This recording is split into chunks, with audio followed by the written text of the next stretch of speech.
Hello，大家好啊！歡迎嚟到我要炒期貨嘅時間啊！咁同大家做一個 market update 啦。咁啊，雖然呢一段時間嘅 market 咧係悶啲嘅啊，但係正如之前嗰兩個禮拜度都開始講呢樣嘢，即係第一恆指啦進入咗一個區間啦，其實已經預期佢將會喺上面黑色線嗰個峰頂同埋下邊嗰個位置入邊呢一個區域入邊咧做一啲震盪嘅行情。咁然後俾之後陰陽燭跑出嚟嘅時候咧，我哋就會知道佢想走邊一種嘅震盪或者走邊一種嘅一個市場狀態啦。我哋自然識得應對。咁但係呢一個進入震盪嘅預期其實出現咗噶嘛，美金亦都係一樣啦。咁最後同大家去跟進翻啦。咁但係你見到其實好似冇喐過一樣嘅嚇。OK，咁首先恆指啦、周線圖啦，之前上邊249嘅一個位置啦，亦都話過俾大家知點樣畫㗎啦，係因為前邊一啲嘅即係我哋睇個價格嘅時候啊，一啲較有共鳴嘅位置出現咧，都係呢啲位置。你跟住個故事流程去行啦，你見到前面頂住落嚟抽翻上嚟，跟住呢度再頂翻幾下，呢度再頂一下，咁啊你預咗呢一個咧就係佢第一個會去 block 得住個位咯。咁下方呢啲位置啦，咁然後去 fine tune 日線圖嘅時候啦，我哋成條黑色線咧可以搬去下邊呢個位，即係攞個底啊嘛，你都要係咪？即係你搬高搬低其實冇分別㗎，你一個區域嚟嘅。咁但係你既然喺一個區域嘅時候，你要知道佢下邊個區界邊度嘅時候，就用啲近啲嘅 time frame 去同你做 fine tune 就好易。咁啊之前啦，咁啊頭先周線圖嗰個位置亦都係預期頂住啦，你見上邊誤差係極低㗎啦嚇，誤差極低咁掂喺上邊，咁佢回翻落嚟。咁但係佢點樣回落嚟咧？係咯，點樣回落嚟咧？之前都見得住啦，同大家講啦，係咪係一個咁樣嘅上行震盪嘅方式啊？大概係呢一啲嘢嚟。咁而我唔會去執着佢嗰個空間係點樣嘅，即係總言之就係一個上行震盪啊！呢個係好確定地走嘅軌跡嚟啊嘛。咁但係話歪啲、高啲、低啲，我從來都唔去執着嗰樣嘢，而我亦都唔建議去在意。個原因係因為個誤差會比較大啦，你咁樣做會容易會有啲嘅一廂情願嘅情況會比較容易發生。咁但係你話有咩可以容易 fine tune 多少少啊？咁啊用中軸反正橫行咯啊！呢一個係一個好好嘅方法啦嚇，中軸反正橫行嘅呢個方式啦嚇，呢個都好少有特別會咁樣去傾向咁樣解讀嘅。咁但係呢個係整體嘅，即係中軸反正橫行，我哋其中一個方式去了解到佢走緊邊一款嘅橫行區嘅type。咁而橫行呢個 type 我哋亦都分型咗好多款啦。咁我哋自然可以砌得翻嗰個砌圖，佢而家走緊邊一隻出嚟啊。咁所以嗰陣時知道佢走上行震盪，亦都係有預期㗎啦。由呢一段開始咧，已經可以知道佢會觸發呢類型嘢嘅嚇，一啲動能抵消嘅結構啦，啲 momentum 嘅縮減啊，你會知道嘅。咁所以其實當時點解我每一次啦都好似可以預判一樣咧，會講到佢震盪喎，嚟緊走上行震盪呢一款喎，小心呢樣嘢啊，變翻真。其實就係因為喺每一下嘅最細嘅部分係陰陽燭啊嘛，係咪？陰陽燭幾之後就變咗一段，幾段嘅陰陽燭就會變咗一嚿結構。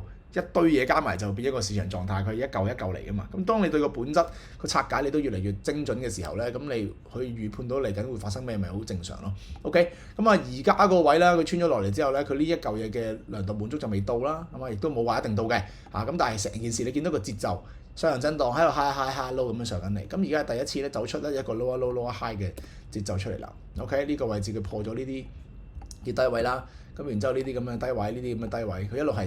即係一個低比一個低，一個高比一個低咁樣。咁但係咧，佢嗰個情況low high嘅情況咧，就唔係走趨勢嘅模樣啊，佢都係一個橫行嚟嘅啫。咁而個震盪區域就喺度啦，係咪？亦都係一個好清楚嘅震盪區域嚟嘅。你一拍落去咁又係啦，啊驗證翻嘅，可以自己驗證翻成件事。咁所以我哋而家個情況啦，同早兩日一樣講啦，你係一個即市嘅狀況嚟。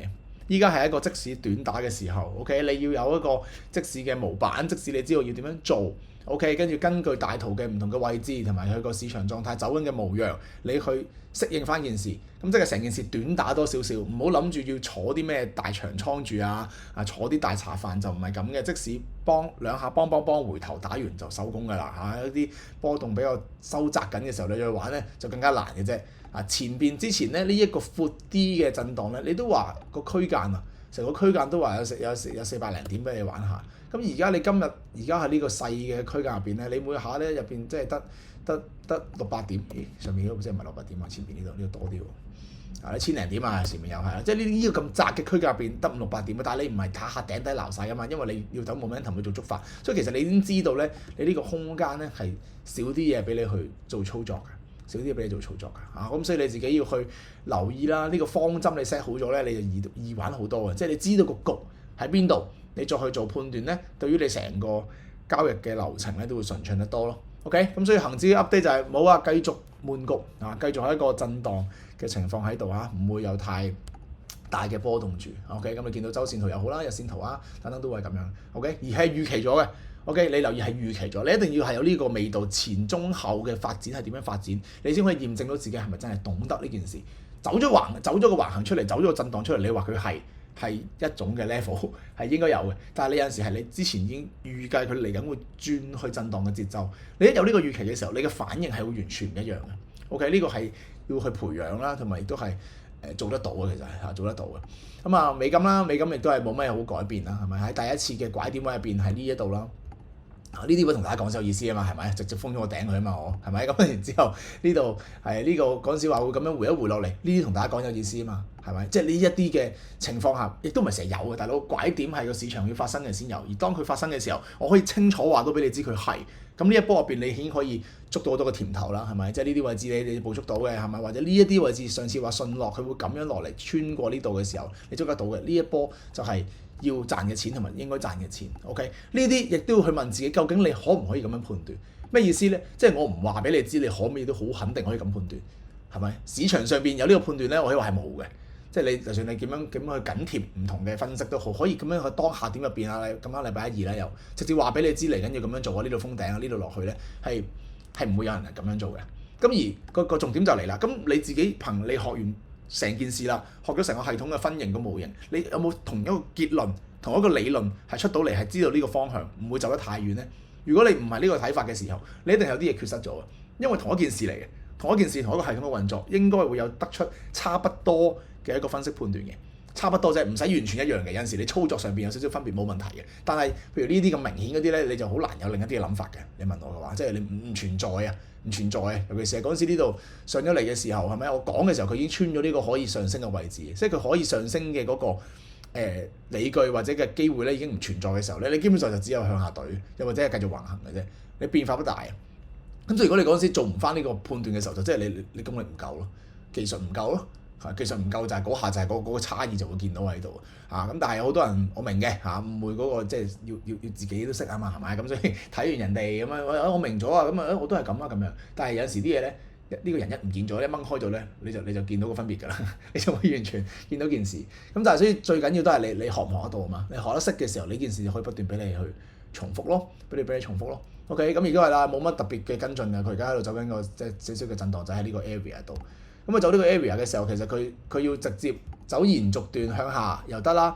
佢呢一個延續段失敗，然之後佢向上彈高先，跟住滿足咗呢一邊嘅量度，或者佢呢一波嘅反彈，咁就跟翻呢一段落嚟嘅 momentum 去做一個回調波咧，亦都係非常之合理嘅。所以冇嘢好估，亦都唔需要估，你估邊邊都係一樣嘅，等於50-50嘅啫。佢而家總之個方向上咧，佢都係一個咁樣嘅傾斜向下為主，但係佢彈高咗先再向下，或者佢直接延續向下，你係不知道，係咪？我哋唯一較為知道即係好直播嘅時候，個位置已經出現咗。如果你留意成個流程嘅時候，你見到成個操盤流程嘅，幾時係值得下注，幾時係攞嚟管理，幾時係繼續就咁等佢繼續幫佢把脈，跟住幾時係要食糊，幾時係做轉角，幾時又再下注，佢係唔同嘅。OK，我哋唔係不斷地要去估計嚟緊係升定係跌，嚟緊升幾多跌幾多，呢啲係低級嘅。呢啲係一啲唔懂得 trading 係咩嘅事嘅人嘅門外漢咧，先會做呢啲化簡為繁嘅一啲嘅舉動嘅。但係你一明白嘅時候，其實佢係好自在、好舒服嘅。OK，亦都唔應該諗成啊呢件事我日日都要睇住，日日都要成啊，所以我就好攰、好辛苦。呢啲都係低級嘅。呢啲因為你唔明白呢件事，你先會有呢啲言論，你會覺得呢件事好大壓力。即係調翻轉，如果呼吸一樣，你會唔會覺得每日呼吸好攰啊？每日呼吸好攰啊，唞氣好攰，行路好攰，瞓覺好攰，你唔會噶嘛？所以我哋要將呢一個技能慢慢地去演變成為自己呼吸一樣咁自然，佢係你嚟嘅，你係享受佢舒服，自然就唔會有嗰一種咁樣嘅抗衡感喺度。咁點樣令到佢舒服啊？就係你要日常入邊你嗰個練習係循序漸進嘅，你係享受呢件事嘅流程，明白呢件事嘅流程。呢樣嘢好講緣分嘅，我知嘅嚇，即係如果自己知道自己真係唔中意、唔喜歡嘅，都唔好強求啦。呢個舞台唔係你噶嘛，OK？咁但係如果呢樣嘢你享受嘅係呢件事嘅本質，佢啲陰陽燭點樣行啊？市場結構點樣嚟啊？你享受中間入邊去做決策啊、做決定啊，享受觀察、分析、佈局、執行、管理呢件事。你享受呢樣嘢嘅時候，呢樣嘢係唔會衝突你嘅人生嘅。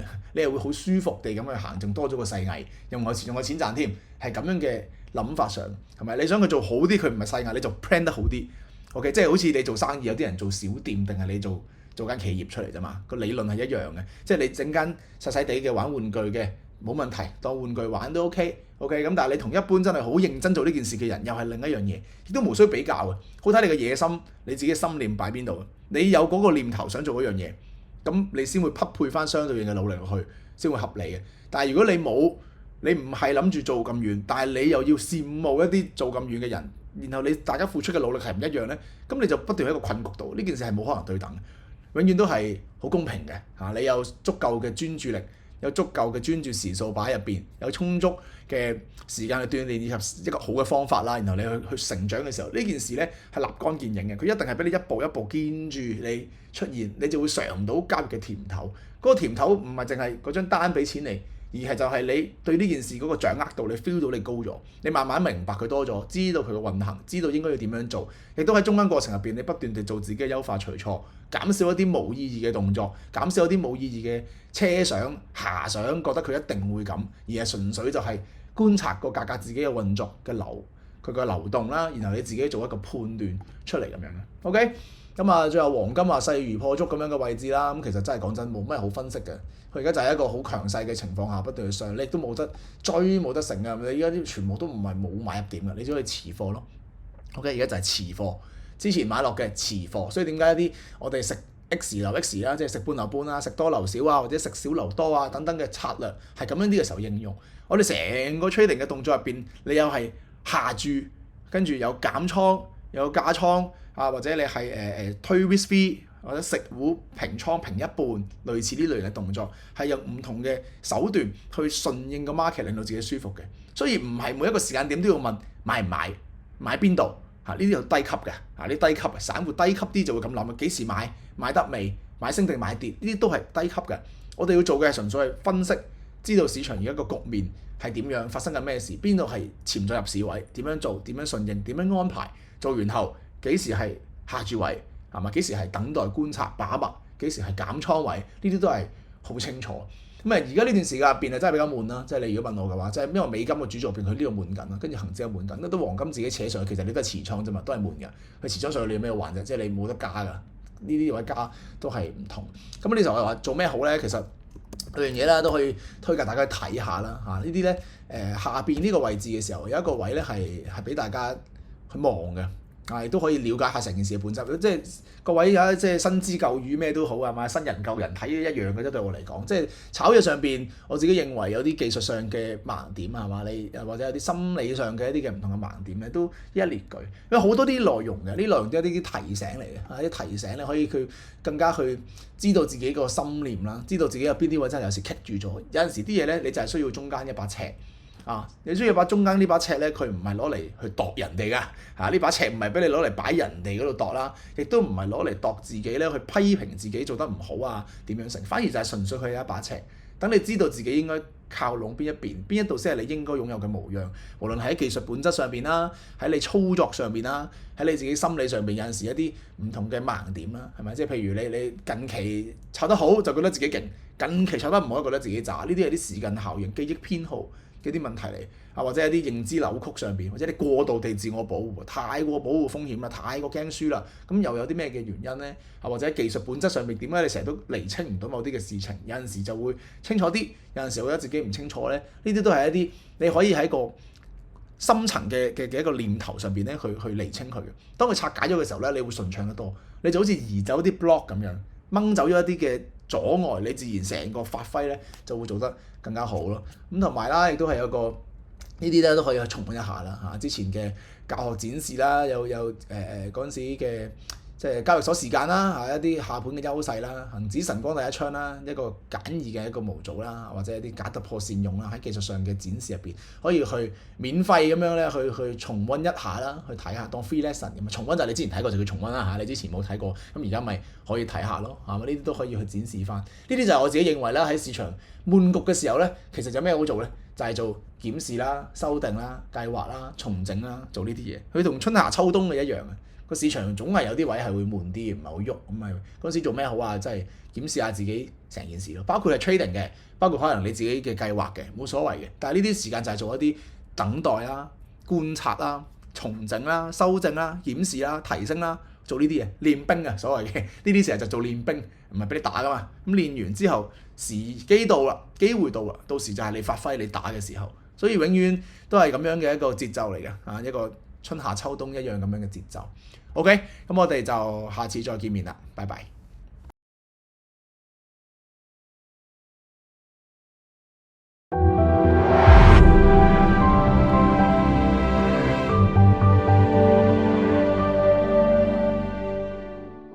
情況就係暫時而家嘅預判都認為恒指咧一日呢隻腳唔穿，下邊152呢隻腳唔穿，都依然係睇向上邊。第一格係159，呢格穿咗之後就會162，甚至乎更高。咁所以着佢就好如願地咁樣就向上衝啦。嗱，都見到個假突破喺度啦，上一上跟住扯翻落嚟啦。咁但係假突破唔等於佢跌㗎嘛，只係代表佢呢一個唔係上升趨勢式嘅上升啫嘛。